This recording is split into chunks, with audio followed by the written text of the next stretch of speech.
Hello everybody, my name is Augustus Samjay. So today I will be starting a new chapter which is of history 10th standard. So the first chapter of history is rise of the nationalism in Europe. So in this chapter we are going to start reading.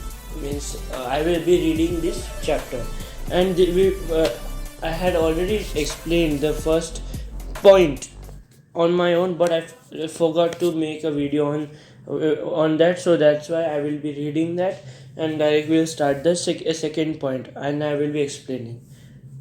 So let's start. In 1848, Frederick Soria, a French artist, prepared a series of four prints visualizing his dream of world made up of democratic and social republics, as he called them. There was a Frederick Soria, a French artist. Okay, he had made a picture according to his dream, imagination. In the dream, he named that picture. He painted it according to his imagination and named it as democratic and social republics. The first print means the first print of the series shows the people of Europe and America, men and women. If you are having the same book, then you will see a picture. There is a long train on the first page. There in that Europe and America, the people of Europe and America, men and women are of course there. So men and women of all ages and social classes, not only rich or poor. Everyone was there marching in a long train, passing by the Statue of Liberty, passing, then reached just time and giving the homage to Statue of Liberty. Okay, so here homage means showing honor, giving honor and respect to, like in India, how we give honor and respect to our gods like Ganpati, Shiva, Lord Shiva, Rama, Hanuman, etc. Like that, giving the honor and respect to the Statue of Liberty. So here, um, so here, uh, huh, the French Revolution. During the French Revolution, the French artist had personified liberty. They personified means describe the liberty as a female figure. Female figure. Here you can recognize the torch of enlightenment. Torch of enlightenment means enlightenment. I have to check. You might check, okay?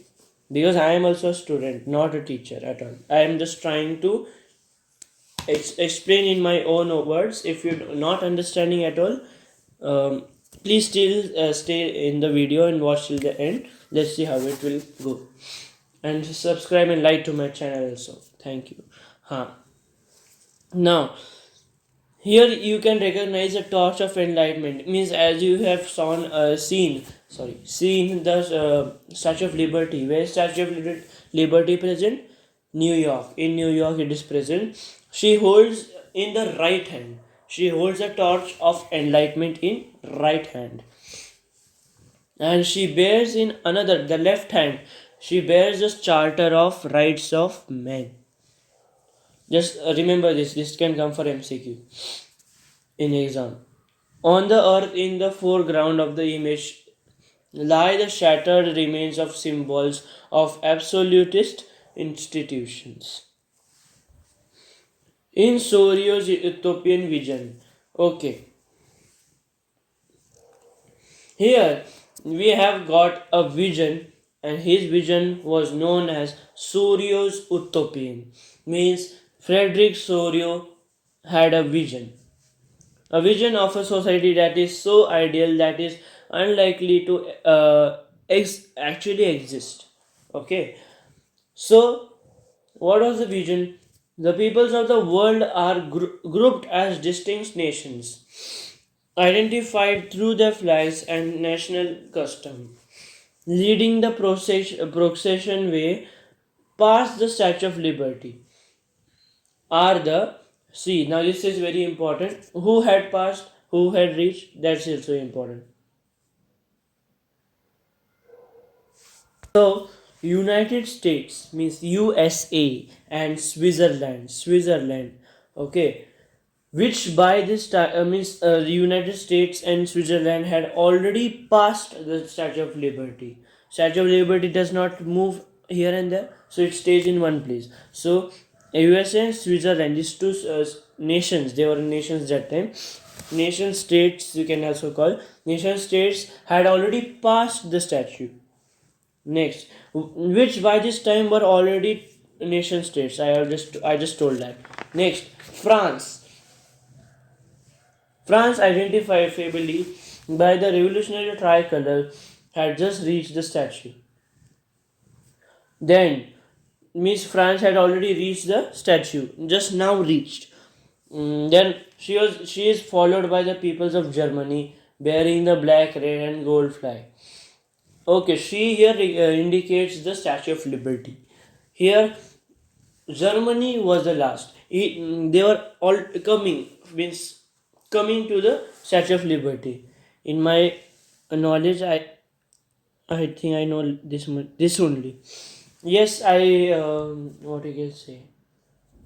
By heard this chapter like that only. And remember the Germany flag color, huh? She was bearing the black, red, and gold flag. In interesting, sorry. Interestingly, at the time when Sorio created this image, the German peoples did not yet exist as a united nation.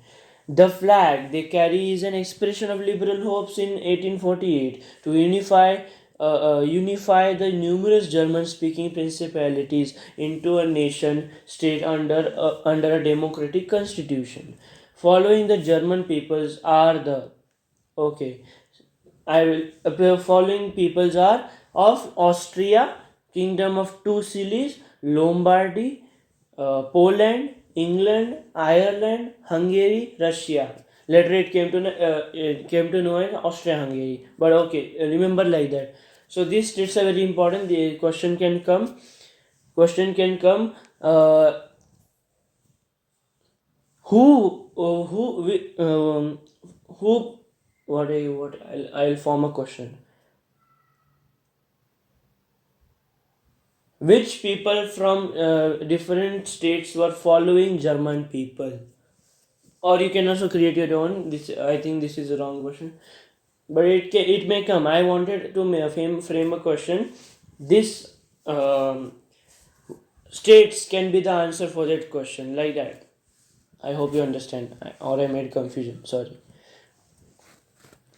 Let's go ahead. And from the heaven, now in the picture you can see in the sky, from the heaven above, the Christ in the center showing the, there is a letters, we will get to know that later. Christ, saints, and angels gaze upon the scene. Means the scene which is going on, they were watching from the heavens. They have been used by the artist to symbolize fraternity.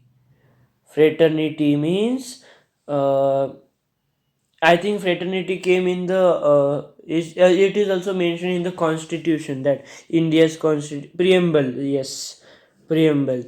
I think fraternity means friendly. They are grouped. As you can see in the picture, they are grouped. They are not separated like Germany separate, France separate. They are grouped together.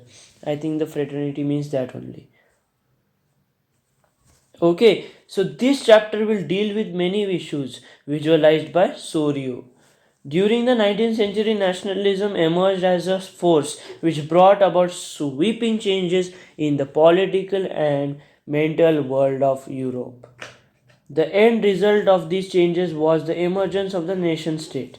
Okay, in the place of multinational dynastic empires of Europe. The concept and practices of modern state in the which are centralized power exercised sovereign control over a clearly defined territory had been developing over a long period of time in Europe. But a nation state was one in which the majority of its citizens and not only its rulers came to develop a sense of common identity and shared history of our descent. The commonness did This commonness did not exist from time immemorial. It was forged through struggles, through the actions of leaders and common people.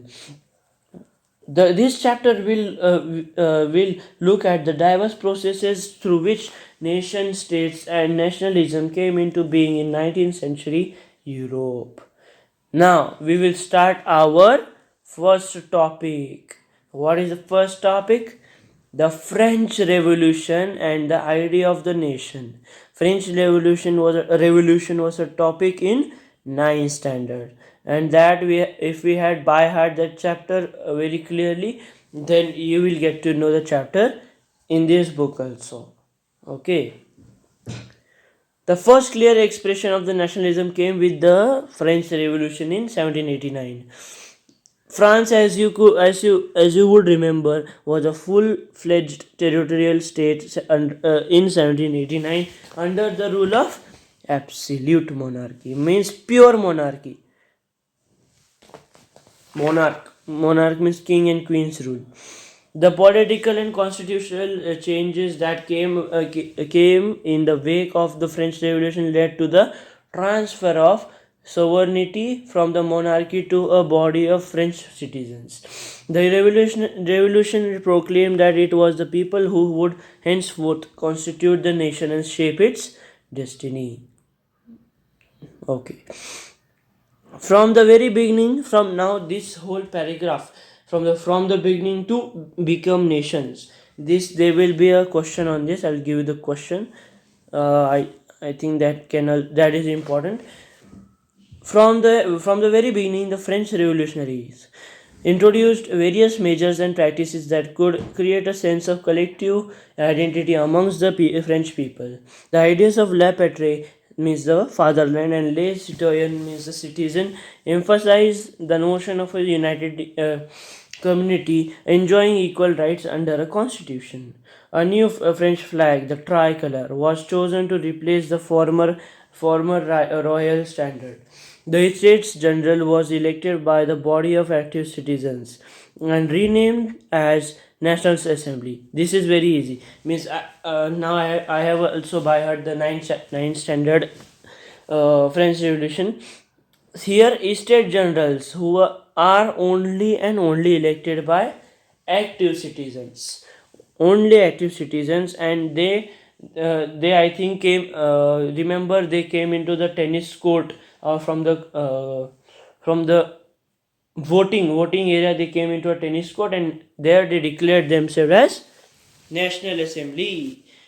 New hymns were composed, oaths were taken, and martyrs commemorated. I think it's type of plates like describing plates, advertising plates. I think it's that only.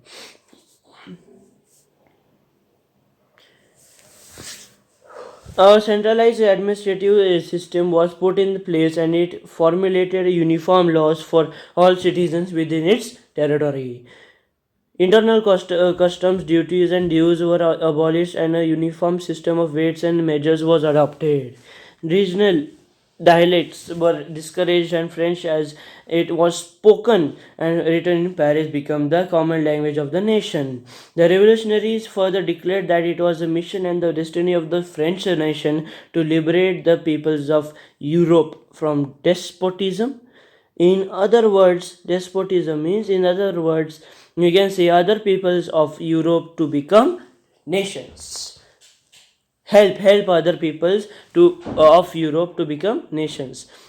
Now, here till here is done. The question may come is what changes made during the French Revolution? Okay.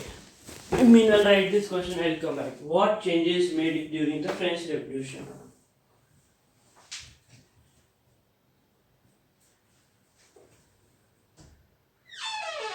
Okay. When the news of the events in France reached the different cities of Europe, students and other members of educated middle classes began setting up Jacobin clubs. I think this is the smartest club. See, the smart people who of this club. Yes, they are smart people of the club. Their activities and campaigns prepared the way for French armies, which moved into Holland, Belgium, Switzerland, and much of Italy in 1790s. With the outbreak of the French Revolutionary Wars, the French armies began to carry the idea of nationalism abroad.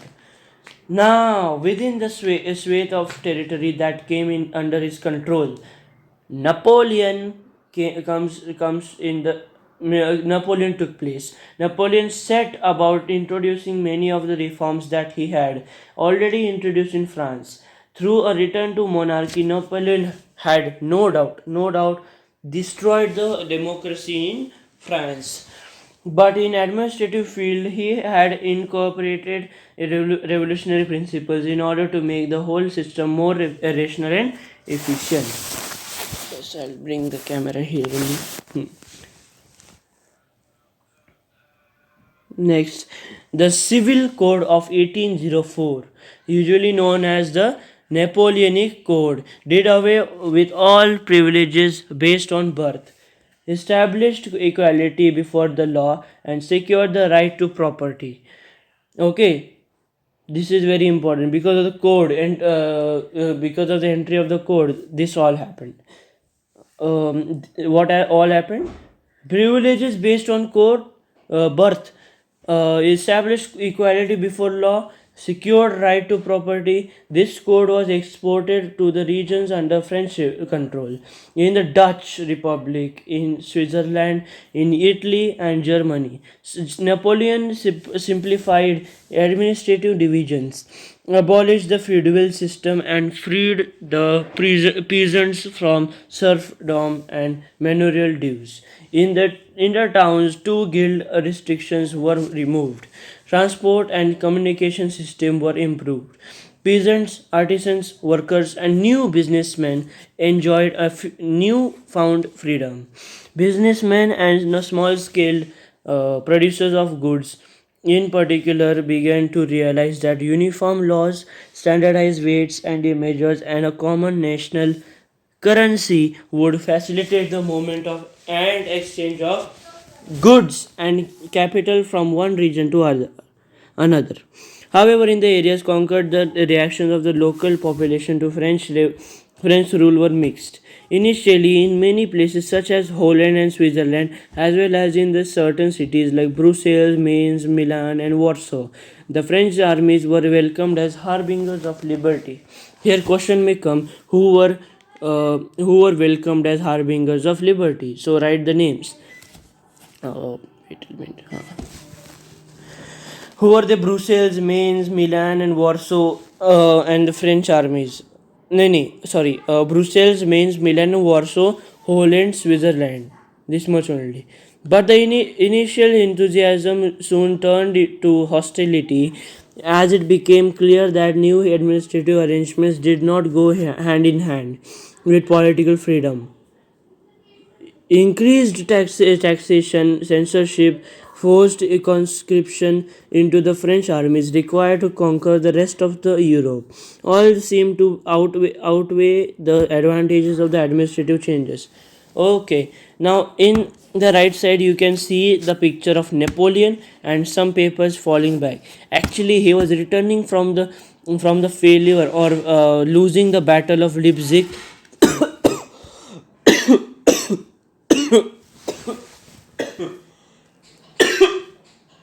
I'm really sorry. He had lost the Battle of Leipzig and was on his way to home, means to his palace. He is represented as a postman on his back to France, like as he had lost the battle.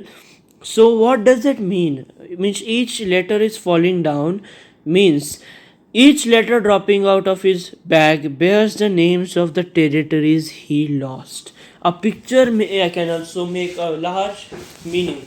So here the picture means that when one letter falls down, that means the territory which he had captured, it was lost. Okay. and above there will be a tree type of tree image. That is the planting of that is a tree of liberty, not Statue of Liberty, Tree of Liberty. It was painted by Karl Caspar Fritz. I'm just telling shortcut, in the town of this is a very hard spelling.